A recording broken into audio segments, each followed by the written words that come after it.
The production was set up like this, that the most of the movies, like most of the shots, were filmed on Super 16mm. It would have been almost impossible to finance to film the entire movie on film, so we had an HD cam set up too, which we took along. But all the jumps were filmed on film, and mostly with at least 3 cameras. Well, that has the reason, because I mean the cinematic look is way more emotional and way more deeper and has a way better feel than any kind of video. When we started filming, it was Christoph Öflein and me at the first jumps, but then throughout the project we had kind of changing crews. One guy who was always with us was Schnipfi, Stefan Schnappberger. He started out as my assistant and he actually turned out to run a lot of cameras, especially when we needed somebody to have on an exposed spot.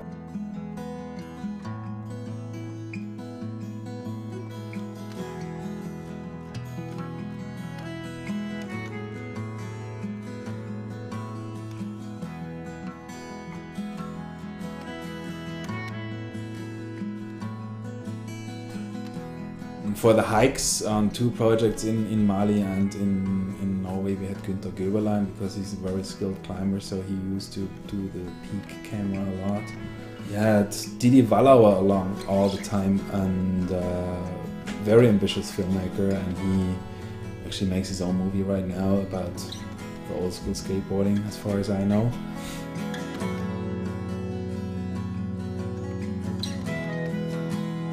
In Norway along we had B.A.S.E as an assistant. And probably the most important shot-wise was Eddie Kraus, who came along to Norway. Actually, he was supposed to be in the project from the first day on, because we met him on our first shooting in Gorge du Verdon. He was there base jumping with his buddy. Turns out he just lives like 50 kilometers away from Munich, and he's a base jumper and a filmer.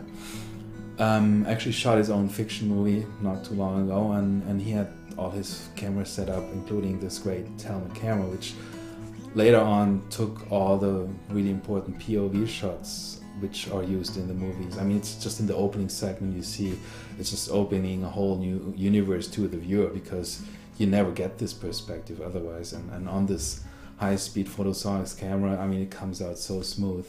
Yeah, Eddie became also the good spirit of the whole crew, because he always had a laugh, and he's got that Bavarian coziness which kind of made everybody feel really great and safe in a way in this kind of unsafe environment. And yeah, that's the sad part. And I got this text message around Christmas when Eddie actually had this accident. He had a wall strike base jumping in Italy and died, and that struck us all really hard, and we all wanted to dedicate this movie to him. Ja, Alter, das ist der Sprung jetzt, das wird der 300. Base Jump von mir. Da freue ich mich ja schon drauf. Schon lange. How was it? Yeah, I'm out of shape. My mentor always said, no pain, no pain. Scheiße. Eddie loves the Norwegian pølse. Yeah, with luck. With luck. Mad luck. Mad luck. It was good. Great. Everything in frame. Mission accomplished. Really important too, I mean, all the 2 editors who edited this movie, like Matthias Tönnissen and Christopher Klotz, are both skilled mountaineers, snowboarders, skiers, climbers. Not base jumpers though, but both came up to Norway, and Matthias stayed the whole filming period and actually did some of the interviews too, and also came out the second time to Norway.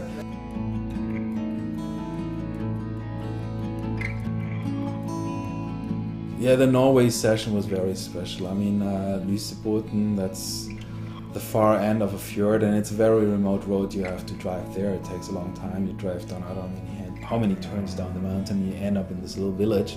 So we got it somehow through Carina organized that we could stay in the school of Lysebotn. But I mean, you're surrounded by these mountain walls, and it's beautiful for a while, but after a while it kind of, you feel a little bit like in a prison.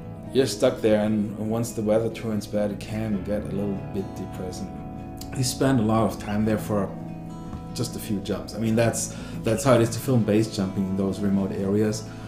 it's not like you go there and you film it. I mean, it's like filming animals. I mean, you know, sometimes you have to wait days and weeks to get that one moment. Did you sleep? Right. The greatest thing what happened to 20 Seconds of Joy was that we were chosen for the official selection of Hot Dogs in Toronto.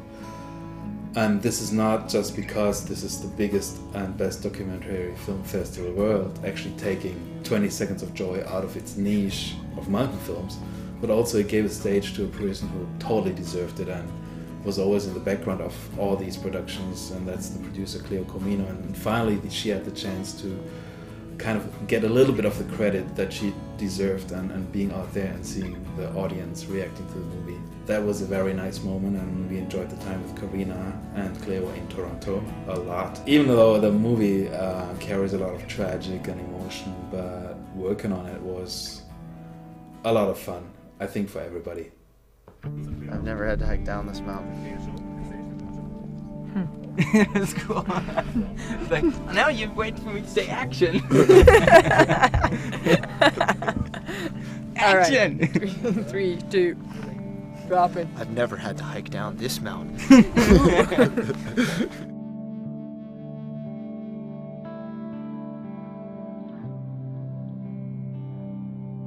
I think it was actually about 8 years ago where no, must be more. How old am I now? Yeah, okay. I'll try again. First time I took her climbing, she was 4 years old, I think, wasn't it? Even younger. 3, 4 years. And yeah. So, you have sound? Yeah. Okay. No. 1, 3, 2, 1, 3. How cool is that? Channel 1, 3, code 1, 3. Totally American. Friend. That's my friend here. My radio does that? Yeah. I had no idea. Oh, geez. How long you had this radio? About a year. It's Mark's. It's Broderick's. My friend Mark Broderick. He's a really cool kid. Well, he's not a kid. He's like 40, and he's got this red hair. He's got this voice, talks like this. Anyways, he went to prison for 16 months, and so I, went over to his house, and I was like, he's not gonna need to use his little yellow radio. I'll just borrow it for a little while. Why did he go to prison? He was growing marijuana.